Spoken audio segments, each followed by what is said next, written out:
मंडळी नमस्कार. आठवणी जुन्याच आहेत पण त्यांनाच उजाळा देत आहे.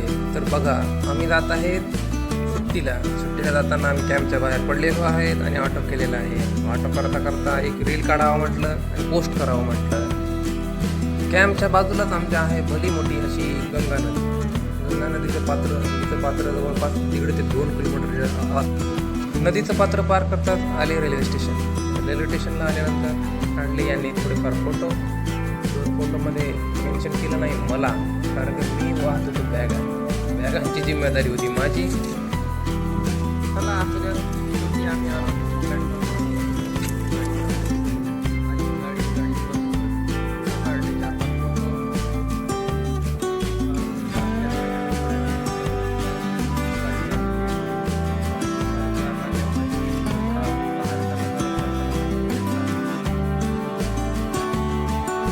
तर मित्रांनो, व्हिडिओ आवडल्यास नक्कीच शेअर करा, लाईक करा, सबस्क्राईब करा आणि धन्यवाद.